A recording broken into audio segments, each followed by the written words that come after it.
미군이 점령한 핸더슨 비행장을 공격하려고 하는 일본군의 두 번째 총공격, 거달카날 2차 대전투가 진행되고 있습니다.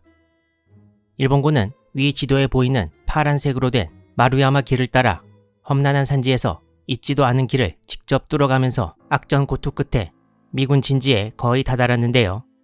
지난번에 말씀드린 대로 일본군 우익대장 가와구치 키요타케 소장과 대본영 참모 츠지 마사노부 중자와의 갈등이 발생해 일본군 예상 공격 전날 가와구치 소장이 갑자기 보직 해임되는 사태가 발생했습니다. 이것이 일본군의 작전에 어떠한 영향을 미칠지, 이제 지칠 대로 지친 일본군이 미군 진지를 향해 총공격을 결행하려고 하는 시점이 다가왔습니다.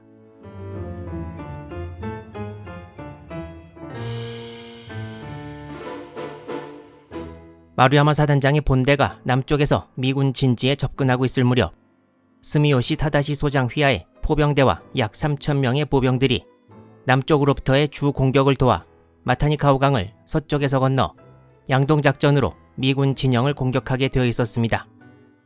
가파른 산지와 밀림으로 뒤덮인 남쪽 루트와는 달리 북쪽 해안가는 평지 지형이어서 일본군이 진격하기 쉬웠으나 이전부터 미군과 일본군의 전투가 집중되었던 지역으로 일본군의 진격 루트가 미군에 상당히 노출되어 있는 상황이었습니다.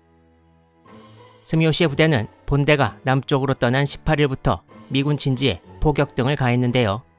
이쪽에 일본군 부대는 95식 경전차를 포함해 총 9대의 전차가 있었다고 합니다. 이에 대항해 미군은 37mm M3 대전차포를 배치해 놓고 있었습니다. 3.7cm 대전차포는 독일군도 전쟁 초반에 사용하고 있었는데요. 지금 다루고 있는 과달카날 전투 시점과 비슷한 1941년 11월에는 3.7cm 포는 이미 특히 독소전에서는 못쓸 물건이 되어버렸고 7.5cm 포로 대체됩니다. 하지만 비슷한 시기 3.7cm 포는 태평양에서 일본군 전차를 상대하기에는 충분했고 마타니카우강 유역 해안지대에서 전진하는 일본군 전차를 만나게 됩니다. 마타니카우강 유역 북쪽 해안가를 조금 더 확대한 지도입니다. 스미요시의 부대는 마루야마 사단장의 일본군 본대와 시간을 맞춰서 공격할 계획이었습니다.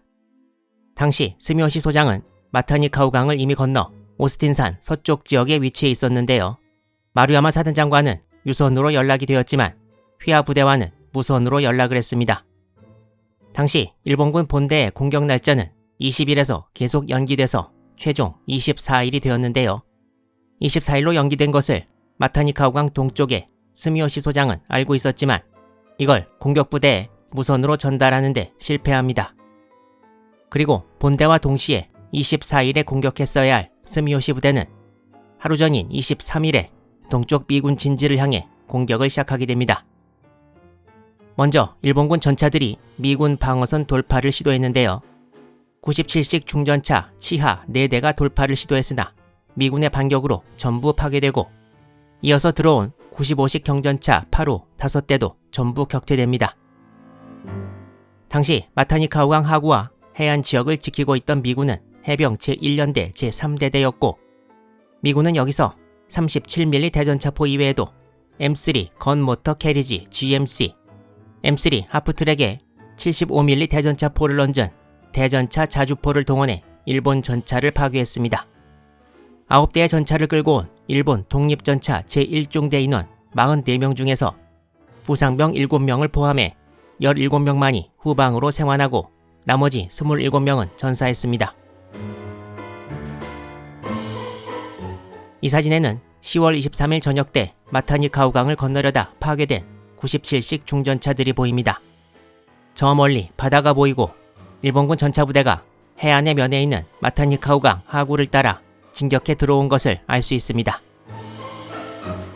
또한 이 사진에는 당시 강 하구를 지키고 있는 미 해병대 병사들의 모습이 보입니다. 일본군은 전차부대 이외에도 2개 보병대대를 동원해 미군 방어선 돌파를 시도했는데요.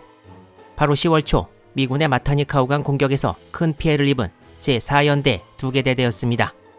전차부대를 따라오던 이 병사들은 그러나 약 40여 대의 야포를 동원한 미군의 집중 포격으로 미군 주산 약 600명의 전사자를 남기고 마타니카우강에 도달하기도 전에 분쇄되었습니다.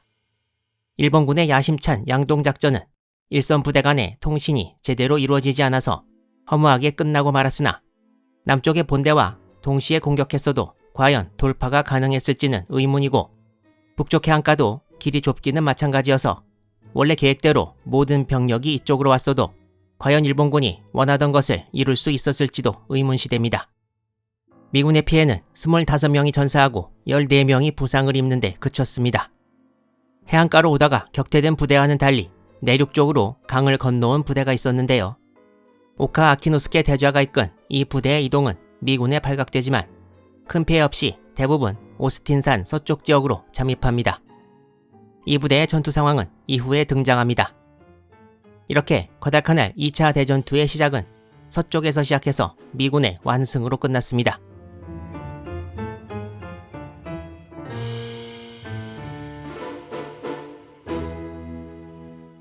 일본군 자료에 나와 있는 핸더슨 비행장 지역을 확대한 지도입니다. 왼쪽에 룽가강이 보이고 오른쪽에는 테나루 강이 있습니다.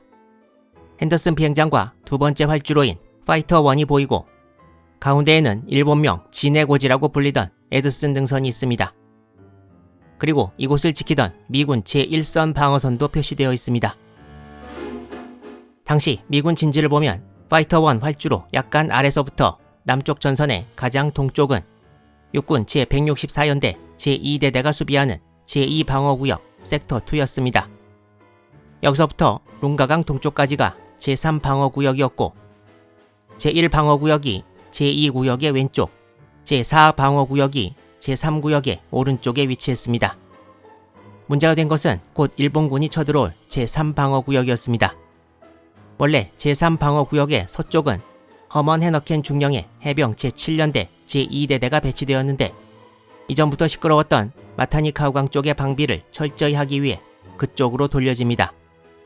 제3방어구역 전체 방어선의 길이는 약 2.5km 정도 되었는데 제2대대가 빠지는 바람에 방어선 전체를 체스티플러 중령의 제7연대 제1대대가 맡습니다. 1개 대대가 빠지는 바람에 플러 중령은 약 700명의 병력으로 전체 방어선을 지켜야 했는데요. 당시 미군은 대규모의 일본군이 남쪽에서 오고 있다는 것을 몰랐기 때문이었습니다.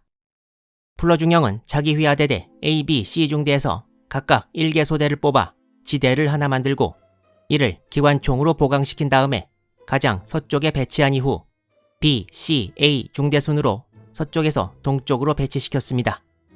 이 시점이 10월 24일 오전과 오후 일본군이 최종 공격 준비 지점으로 악전고투하면서 전진하고 있던 시점이었습니다. 그리고 오후 지난번에 언급했던 쌍안경으로 미군 진지를 보고 있는 일본군 장교와 밥 짓는 연기가 나는 것을 미군이 목격합니다. 그렇지만 미군은 부대의 배치를 이제 와서 바꿀 수는 없는 상황이었습니다. 이때 미군은 각 해병 연대에서 1개 대대씩과 차량으로 빨리 이동할 수 있게 해놓은 해병 제2연대 제3대대 병력이 예비로 있었습니다.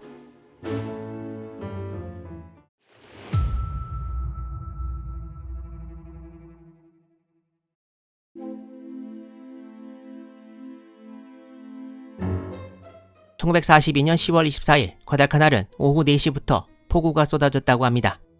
비록 10월 24일 저녁 때 공격을 가하기로 결정은 했지만 공격 위치까지 와서 기다리다가 공격하는 것이 아니어서 일본군은 공격 예정 선상까지 오기 위해 또다시 강행군을 해야 했습니다.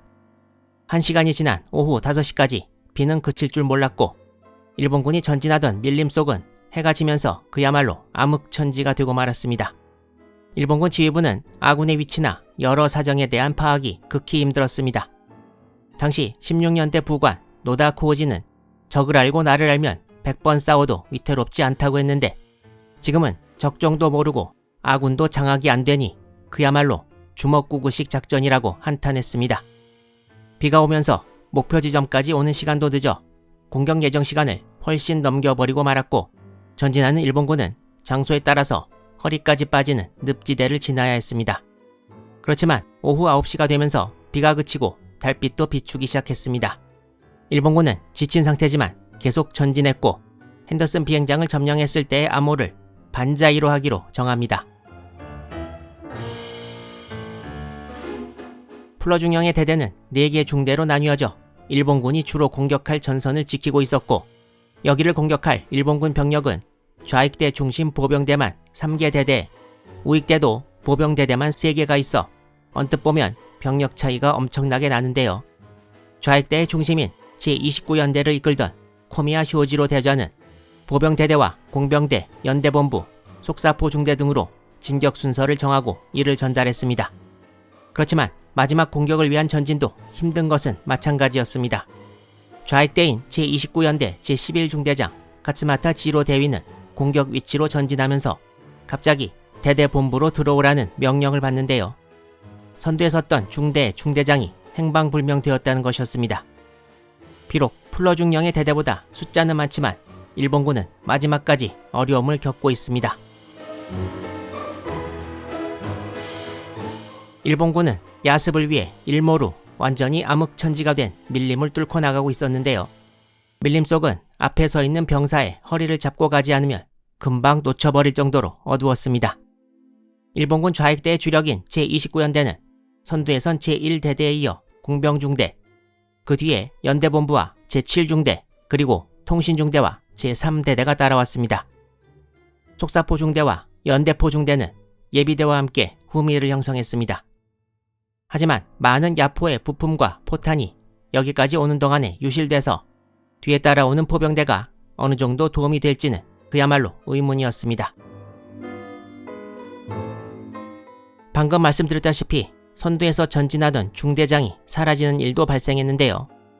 이 소식은 제29연대 제3대대장이었던 요시이 타다오로부터 제3대대 제11중대장이었던 가츠마타 지로에게 전달되었습니다.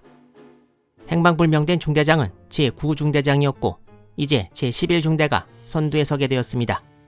가츠마타 대위의 제11중대는 선두에 서서 전진하면서 밀림의 길을 낼 벌채병 2명을 앞에 세워야 할 정도로 힘든 진격을 해야 했습니다.